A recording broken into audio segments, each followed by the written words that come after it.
Hi, Will. Thanks for joining me on the show today. No problem. Thanks for having me. We don't often get to have someone with your expertise, construction guy, on the show, and I'm really looking forward to this conversation. I think we can really maybe dive in, possibly for the first time in over 300 episodes, to the nitty-gritty of actually the other side of the deal for as far as an investor is concerned. Yeah. And really sort of see how things work from your perspective as a contractor. But Will, before I get too carried away, for anyone who's maybe not come across you yet, could you just give us a little bit of an intro? Who are you? Where are you? And what is your business? What is it that you do?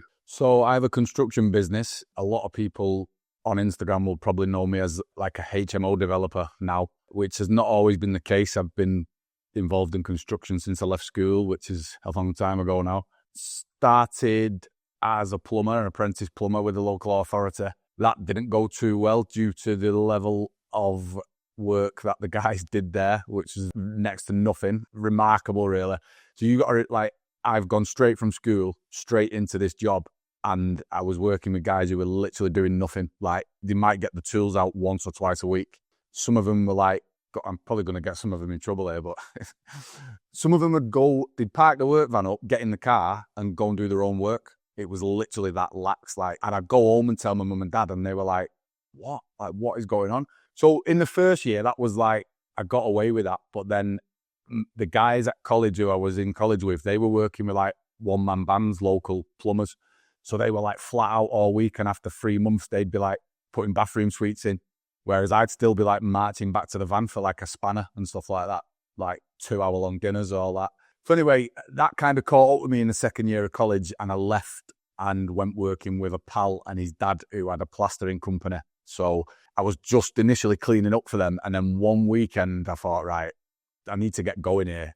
Obviously, looking back, I was still young and I still had loads of time, but I was panicking because I'm thinking, I've left this apprenticeship, which at the time everyone was telling me was like the dream, to work for the local authority and climb up and build your way up and blah, blah, blah.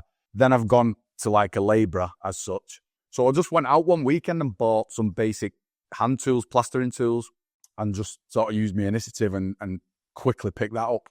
I think because I'd already had a go at plumbing and that hadn't worked out, I think then I thought, right, I'm going to really focus on this now. So then I became a good plasterer. I trained up, I went on courses, I did my MVQs and stuff like that, and become a very competent and a good plasterer.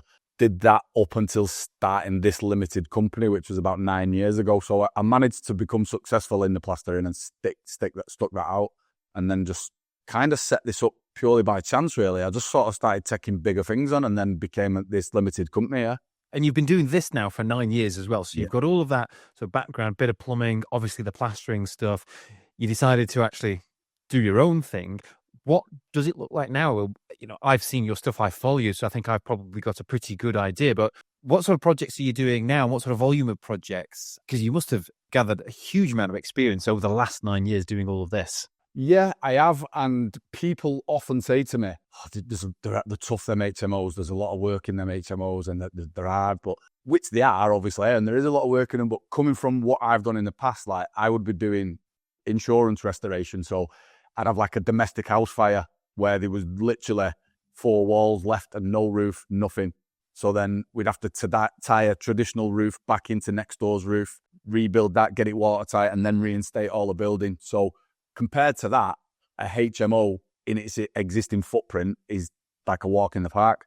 This is more simple stuff then. I mean, you say that very confidently, but actually I've seen a lot of the projects that you've done, and they're not for the inexperienced investor without perhaps having the right person like you on side. I want to get to all of that. But so at the minute, Will, obviously you're doing far more than plastering. You are a full sort of contracting outfit. You essentially will take on the whole project for a client, will you? And you'll deliver everything. Is that right? Yeah. So a lot of the guys I've worked with, quite a few of them are based down south. So I will, once I've won a job and been instructed on a job, it's not uncommon for me to go and collect the keys on completion for them, because obviously they're based down south. So literally could not get in any earlier than that. I'll then take meter readings, do all that, and then straight into the strip out, right up to like final handover and whatever you would consider the final clean of the building, if you will.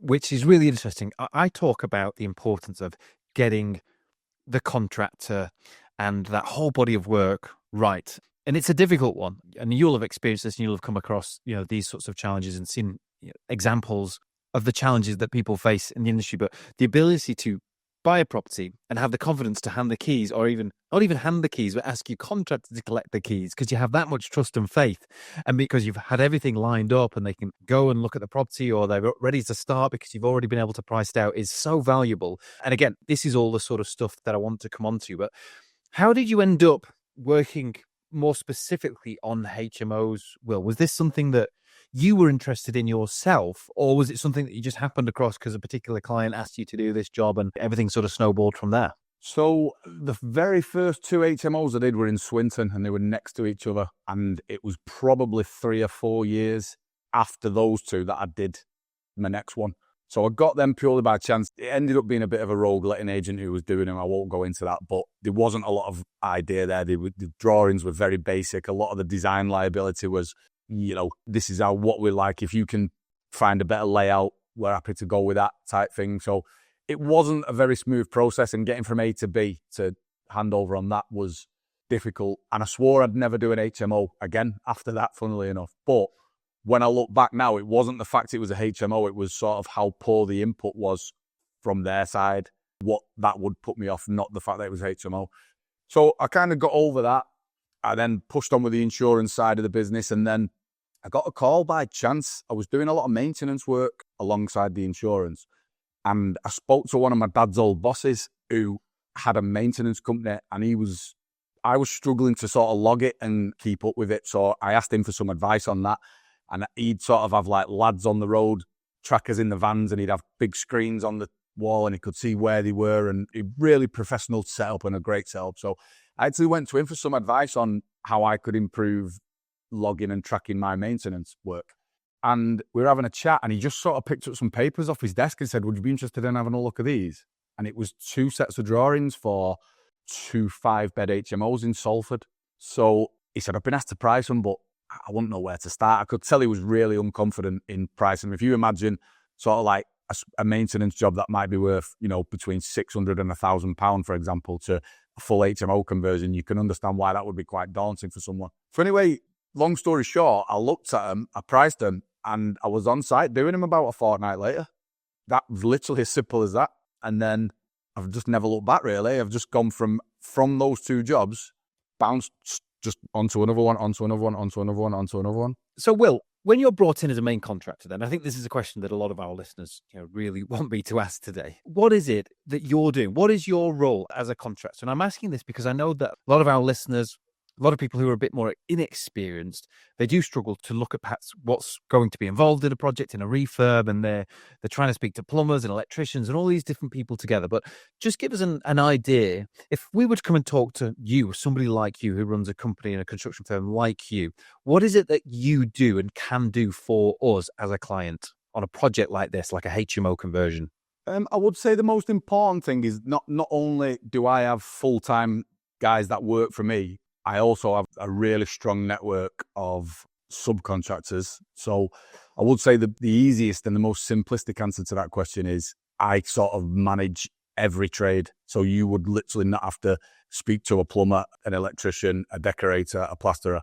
So that is probably in the most simplistic term, the ease of what I would bring as a main contractor. Yeah. It is simple, but I think it is something that a lot of people, honestly, are really not actually that aware of. And it is quite hard work for the inexperienced, someone who hasn't already got the contacts, to go out and try and package all of the different trades up. And not just that, then actually coordinate the sequence of works that has to happen, because of course you've got demo that's got to be done in a particular way, and then you've got first fix, and you've got some trades overlapping, and timings and sequencing, and ordering of materials so that they arrive at the right time. That's all of a challenge. And this is essentially what somebody like you in your role does, isn't it? You will basically do all of that and manage that entire process from the start to the finish.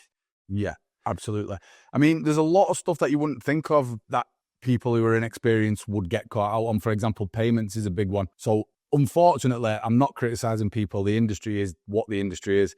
You'll get plumbers, joiners, electricians, anyone who'll come in, promise you the earth. They'll get the first bit of work done. They'll take the money and then they'll disappear and they're going elsewhere. And that's just the nature of it. That's not a criticism, unfortunately. It's just the industry that we work in. Part of my role as a main contractor will be to manage that and to make sure that I'm protecting you as my client from that as well. This is for everybody listening. My regular listeners are probably already aware of it, but this is exactly how I work with all my contractors, small jobs and big jobs, the multi-million-pound jobs. And I think from my perspective, it does so many things. First of all, it just makes the job so much less stressful because I am not an expert. I don't really understand all of the elements of construction. Broadly speaking, I understand the construction process, but actually the granular detail of certain build-ups, for example, insulation, soundproofing, and certainly into electrics and plumbing and heating, it can get quite complicated, and the bigger schemes even more so.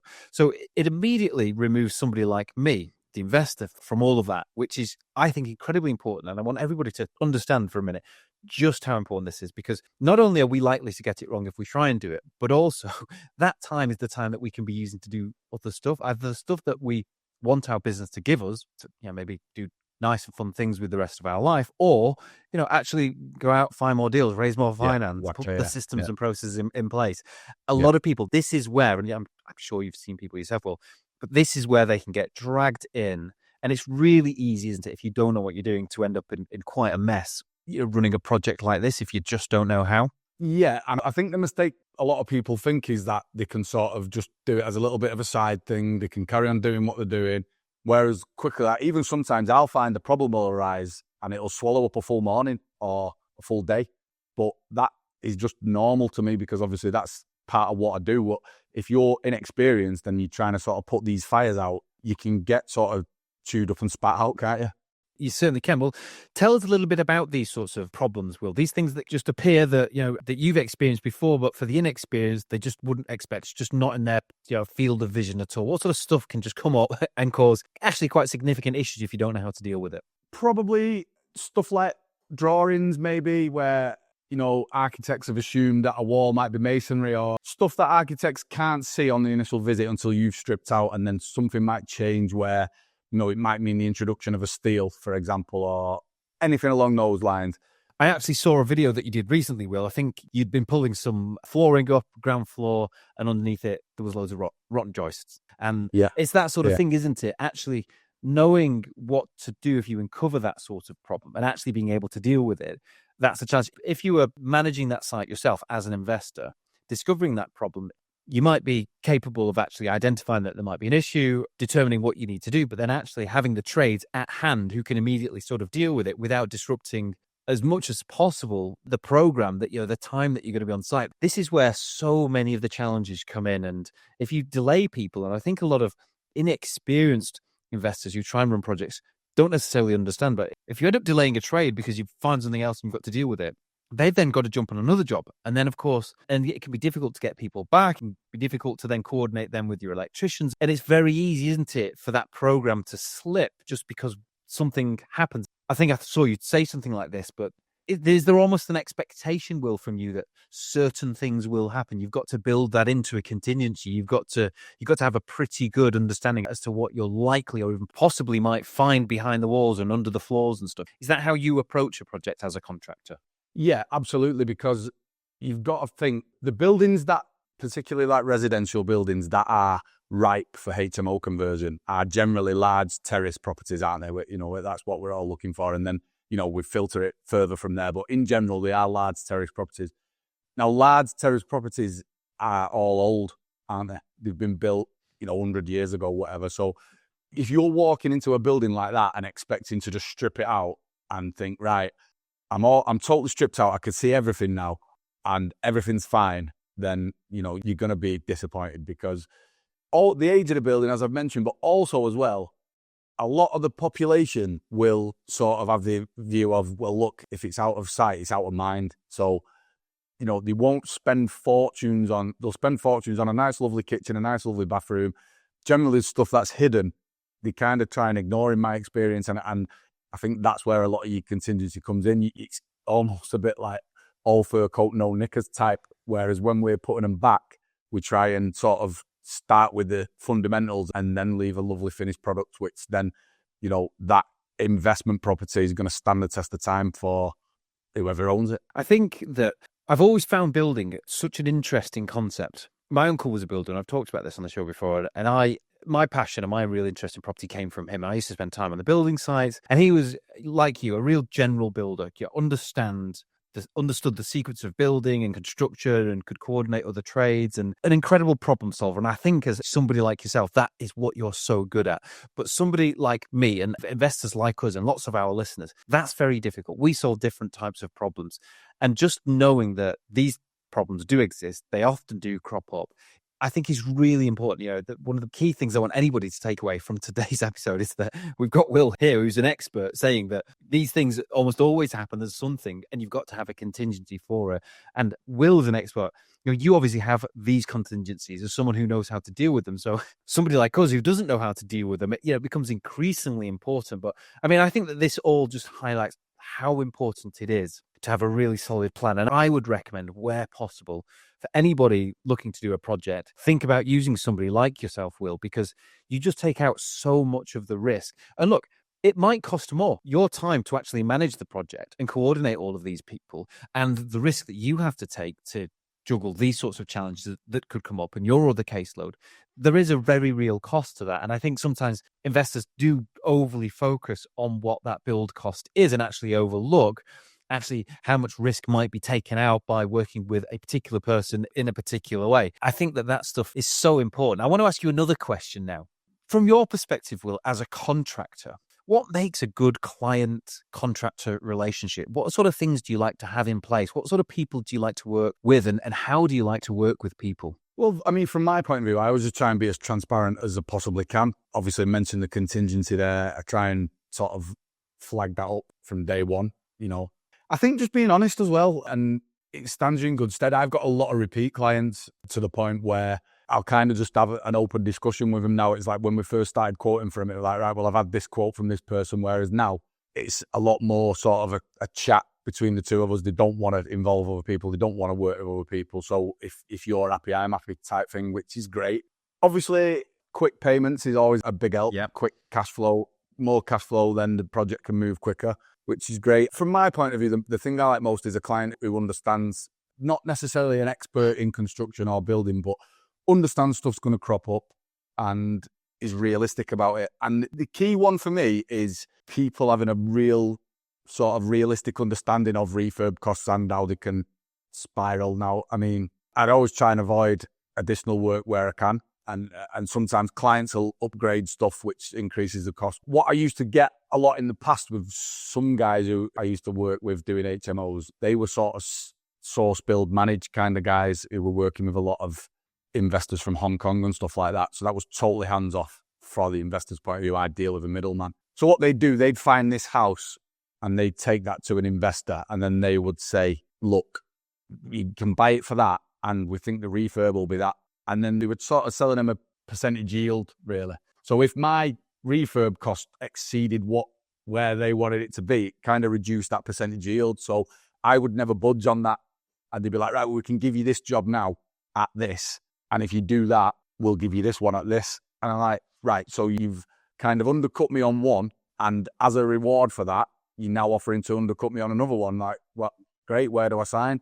So I just would refuse to do it because I still had a lot of connections on the insurance side. And for me, it's like, what do I want to walk into a job off the bat, undercut, less than what I want? And when I know things are going to crop up, so then it's going to be a battle to get any contingency sort of signed off.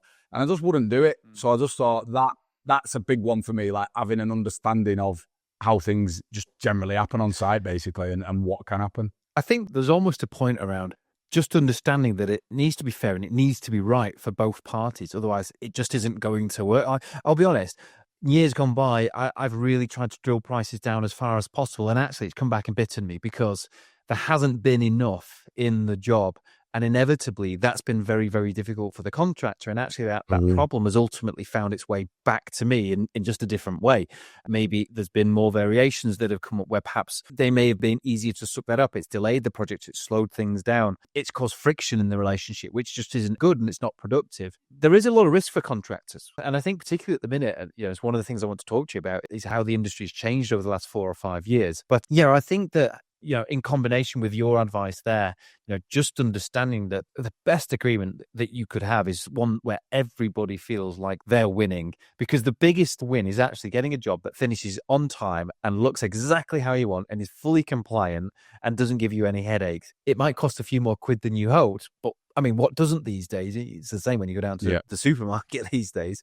But I think that that's so important. And just, Will, one other thing I just wanted to ask you about. I've got my opinions on this, and I think it's really important. But in terms of contracts and paperwork you like to use with clients, and also what you like to work with in terms of drawings and plans, like from a contractor's perspective, what do you like there? What is it that makes you feel comfortable and confident that you can just take the keys and just run with a client's job and actually deliver it to an expectation that they've set, that you've set, and that's actually going to be deliverable for everybody? Well, obviously a decent contract, I mean, it's fairly basic on an HMO level, but it protects me and the client as well. Obviously, decent drawings, I won't work with inferior drawings. I've had an instance last year where I actually had to get another architect in after the build had started because the drawings were just so poor, I basically said to the client, look, you're going to end up in a mess here because no one knows what they're doing. And they were terrible. So moved him on. And then a payment schedule that, is not set in stone, but we can sort of roughly work to. Obviously, the quicker we move through things, the quicker the money comes. Yeah, and as I said, just a client who sort of understands and is willing to listen to what I'm telling them. Not what I tell them, but advise them. It sounds so simple, but actually having a good set of drawings, a really well thought set of drawings, just makes your life so much easier, doesn't it? It means the work is so much more predictable. And it's these sorts of delays, having to get another architect in, really difficult. You've got to consider the measurements that you've originally taken. It's all then got to be repackaged up, issued, signed off, approved. Sometimes there's changes and amendments that need to make. It can be really time consuming and certainly expensive. I mean, I have recommended for a long time, all of my clients, everybody I work with, and our members of the community, I think a lot of us like to think we're experts with floor plans and we can sketch some new floor plans on top of, some existing floor plans from Rightmove. Yeah. That isn't going to do the job, guys. What Will wants is a proper set of, measured plans, regularized drawings, if you've got sort of compliance of building regs and things like that, M&E plans, I'm sure, and maybe even in an ideal world with elevations of like where sockets are and things like that. Like, where do you actually want the TV socket? It's great saying I want a TV socket in this room, but what wall? At what height? It sounds so simple, but that stuff makes your life so much easier, and it makes it so much easier for you to price on as well, doesn't it, Will, if you actually have that sort of detail up front? Well, that's the thing. It's like you'll price from a decent set of drawings and your price is 99% accurate. Then if you're getting poor drawings, the client might have saved 500-600 quid on an architect. It's going to cost them, between 5 and 10k for additional stuff that's going to crop up that have been left off the drawings. And then it's like, oh, well, I weren't expecting that. And it's like, well, can't have a cake and eat it, can you? Well, let's talk about how the industry has changed a little bit over the last 5 years. I mean, obviously, we've all been grappling with inflation, but nobody more so than contractors, materials, going back sort of pre-COVID. How has that changed and how much of a challenge has it been for somebody like yourself? And what does that actually look like in terms of projects now? Obviously, we're all getting squeezed everywhere, but is it still as tough? Has it eased up a little bit? I mean, just give us a flavour of that. And I'm interested to know, just purely from a business perspective, how the last few years have been for somebody like yourself. I think day to day when you're in it, you have to just kind of get on with it, don't you, and amend your prices. But when you look back, that's when I think it looks a bit more scary because it's just like, wow. I've looked at my rates. I regularly go through my rates at like Travis Perkins, for example, because they always creep up. And I'll be like, look, how can you justify these? It's just, I don't know. It's the honest answer. The mind boggles because sometimes you think it's a wonder I'm making any margin, because even in the past, like I've had a small variation on a job and I've looked at it and I've thought, right, that's my material cost. It'll cost me that in labor plus, a small percentage. And I'll look at the end figure and think, seems expensive that. And then I'm remembering, but the bulk of the cost is in the materials. And I'm thinking I've got absolutely no control over that. Even to the point where I've thought, right, I'll just chuck the materials in, put the labor on at cost and put the labor on and then put a markup on it. And I'm thinking, I can't run a business like that. But then it's like, it's tough. It has been tough. I've got to be honest, very tough at times. I see it from the other side as well. bloody hell, that is so expensive. And again, having that relationship with your contractor where you just trust that, where you're able to trust them implicitly, because, ultimately that's what the cost is. And yes, there's got to be a little bit, and it's got to work for everybody. But you're right, looking back, that's when it's scary. You look at what, we were able to maybe build and convert for 6 years ago, and you look at it now, and it's really scary. And actually, the really tough thing is that, that's not been reciprocated in terms of values of properties. That's where the real struggle is for investors. And that's just something that we've all got to suck up. It is what it is. Like you said, we can't change the price of materials. We can't change the price of labor. The margins have changed. They are a bit tighter. I'm hopeful that through the next year, things will start to improve in terms of valuations on properties and things like that. I think things have slumped a little bit and we're due a bit of a sort of an uptick, but that's definitely the case. And we've been feeling it on all fronts. It's not just conversion and build costs, it's actually maintenance as well. That's been a really big one, just like the OPEX of running assets at the minute. So I guess, I was just interested, how you coped with it. And I think the way you answered it was really honest there. But it's across the board. So for anyone struggling and anyone getting prices, and I think that this is important. I think for anybody getting prices on jobs at the minute, anyone listening to the show, if you're getting prices back and you think it's better than you expected, or it's too good to be true, it probably is, because the reality is it's very expensive to build at the minute. And it's not actually because people like Will are just trying to take loads and loads of money off us, like good people, good contractors. It's actually just because that is what it costs to build. That is the cost of materials in the UK at the minute. And it's really, really difficult to swallow. Absolutely. It's tough, isn't it?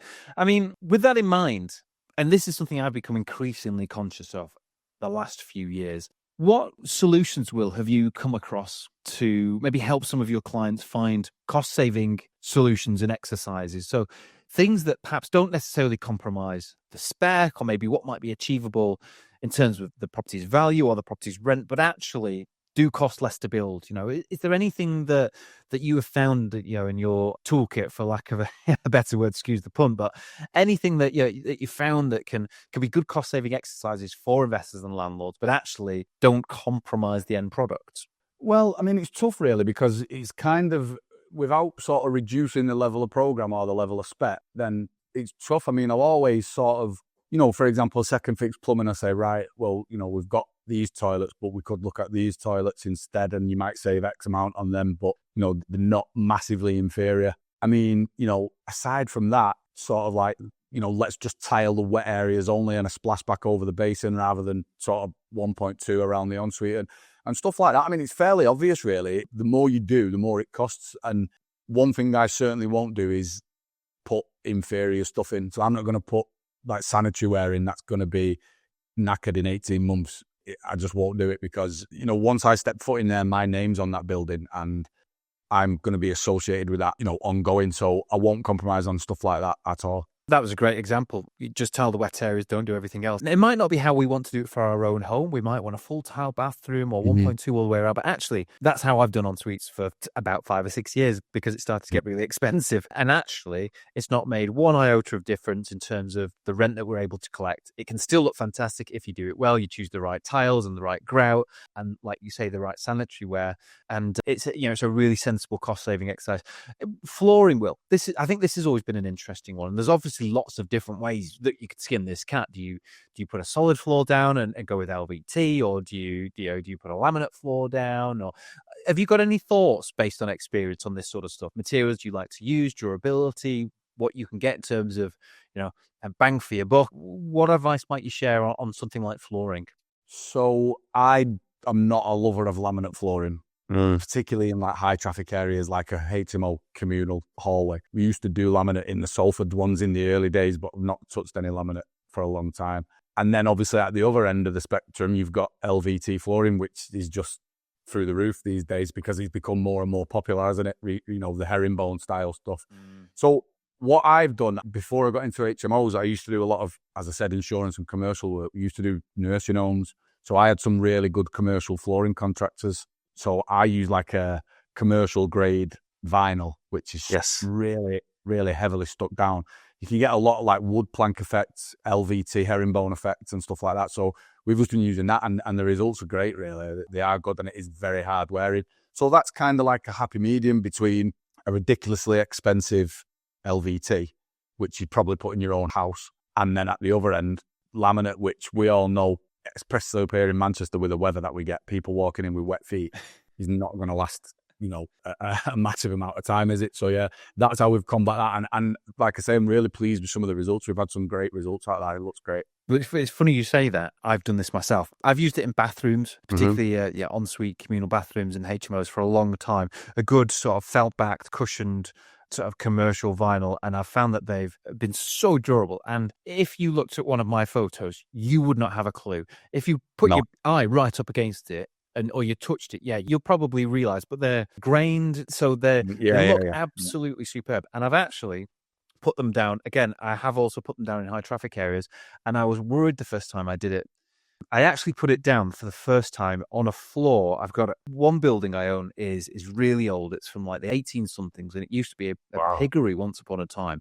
And you can probably imagine solid floors throughout, upper floors as well, but the ground floor, solid floor, it's not level. And it was going to be a big job to level it. And part of the cool thing about this particular property is it's massive and it's got some cool character. But what sort of a floor do we put? What do we do with the floor? And it was like the doors and things. It was really problematic. So in the end, I just went with a sort of a commercial grade vinyl. And I was worried that it was going to be such a high traffic area and a big HMO that it would just get battered. And it still looks absolutely brilliant. I can't believe it. It really changed the way that I think about products. I think there's almost a bit of a snobbery about certain things that I think some of us have. Absolutely. And I think that's a great piece of advice. And do I think that we could have got a penny more for the rent had we have put down some sort of an LVT or something like that? Yeah. Not a chance. Absolutely no way. And of course, the labor to fit it it's so much cheaper to fit, isn't it? Which is, I think a lot of people forget just how much fitting is involved in something like if you want an LVT down and you want a good subfloor and then you've got to do all that work and then actually fit the LVT and it's a lot of work and a lot of labour, isn't it? Yeah, but then also you look at putting an LVT floor down. I would always stick the skirting boards on top of it afterwards. So then you have to then wait until you've got your flooring down, get your skirts on, and then you're decorating again. I just think I'll just get the commercial vinyl down. Straight up to the skirting boards. Yeah, absolutely. And if you're doing volume of projects, if you're a busy investor and you're doing a lot of projects, it's funny, but these sorts of things, being able to get on projects and get off them very quickly, it reduces your risk. It allows you to keep your contractor busy. If you've got a good relationship, you want to keep them busy. This sort of stuff is actually really important. And I guess, Will, you've got a number of clients that you said you repeat work with. And actually, one of my clients that I work with, I know that you're his builder. I didn't actually know that. At first, I think he actually told me that we had the podcast arranged. I'd seen his stuff, and obviously his stuff is really, really incredible. But I guess it's probably helpful for you, and it's certainly helpful. This is something I encourage all my clients to do, but work almost to a palette. Have a palette of materials that you like to just work with, rinse it and repeat it. Use the same sort of sandwich you wear, use the same sorts of kitchens. Maybe you'll change the colour, use the same sorts of worktops, use the same sorts of, flooring and things like that. Do you like to work with that? Do you find that does help accelerate programs? Yeah, I do. I think I have a little lockup and stuff can go in there. So, I might have an 8-bed on and I only need 6 toilets, for example, or 7 toilets. Yeah, I do keep stuff, but not like wholesale, really. A lot of people, I'll go into the tile shops and they're like, oh, if you take a pallet, I can do it here at this. It's great in theory, but then I'm always keeping an eye on cash flow as well. So it's like, do I want to be shelling out for a pallet of tiles, which is double what I need now, when the other half is probably going to sit in my lockup for, 4 to 6 months maybe. Yeah, I guess there's some logistics to think about as well. Yeah. Will, I've got one more question for you, and I think this is the biggie. For our listeners who have got projects themselves elsewhere in the country, what advice would you share on helping people try and find the right contractor? I've got a method. And I would say it's notoriously difficult to find good contractors. But what advice would you share as a contractor for anybody trying to do that right now? I would say you've got to trust a contractor's reputation, I think. They have a reputation for a reason. So obviously, try and find someone with a good reputation. Don't take their word for anything initially. I would ask to see their other work. I mean, I've taken potential new clients around previous jobs I've done. I've had no issue at all with doing that. Totally transparent in that respect. So if they are doing what they say they're doing and have done what they've said they've done, they should have no hesitation in showing you that physically. Speak to some other clients of theirs as well. Because listen, I'm no angel. Nobody's perfect. I would imagine my clients have had issues with me that we've resolved and stuff like that. It happens day to day. Nothing serious, obviously, day-to-day minor stuff, but just get a feel for that with the clients. And the key thing for me, get a contract in place and stick to payment terms, because you don't want to find yourself where you have paid too much out too soon and then you're battling to get somebody back. If you stagger the payments correctly, then that should be enough to sort of have a successful project, because I know how cash flow works from my side of things. If somebody was to sort of take miles too much money out of a project early doors, then they have to start taking other stuff on. Then they're spreading themselves too thin, which is why I spend a lot of time talking to my bookkeeper, sat in front of this computer that I'm at now, because I do as much important work here as I do out there. So just make sure you're doing your own work on people is the main bit of advice. And like I say, just don't trust everything they say off the bat. Find out for yourself early doors. I think the word I would use to summarize it is due diligence. It's so Absolutely, important. yeah. I think a lot of contractors are the ones who are maybe not quite as reliable. That they can be very good at sweet talking. I found really quite convincing. They're experts in that, and they can make you feel very comfortable very, very quickly. And it's really dangerous. I encourage everybody to have a number of conversations, do all of that due diligence, go and see their projects, get the testimonials, monitor and observe their work, watch them on social media. What are they doing? How do they conduct themselves? Are other people, showcasing and sharing their work? Is there social proof? It sounds really, again, really simple, but so important. And I don't think, Will, that enough people put enough time into that process. And I think it's because they're often rushing to find someone who can get on the job quickly, and they're prioritizing that. I spent the last job I tendered for, to be fair, it's a big project of about 20 flats, but I spent nearly a year going through a full tender process, very transparent up front that it was a job that wasn't going to happen until next year, but enough time to have several meetings, to come and see them, to just watch their work, to keep an eye on things, just to get a good feel for them, and then work through pricing at a sensible pace, not needing everything immediately. And I think when anyone can do that, I would just encourage them to do it, because it makes everybody's life so much easier. And the biggest risk of all this is not paying a little bit more for the work that you ultimately get done, but it's actually paying for anything that turns out wrong. Somebody who walks off site, somebody who takes too much money up front and makes it very difficult for you with extras and things like that. Will, I think you've shared some absolutely superb advice. I'm sure our listeners today will have found that really, really, really useful. Now, unfortunately, there is only one of you, and you're based around Greater Manchester.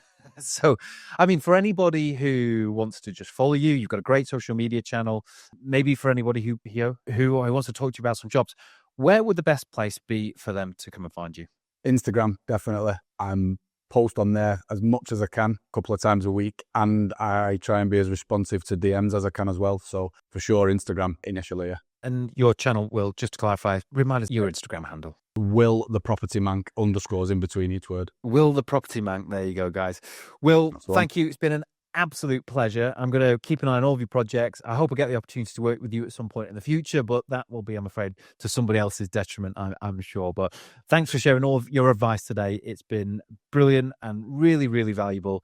And I'm looking forward to seeing you do loads more of these really cool projects that you're doing for people. Perfect. Thank you very much for having me. It's been great.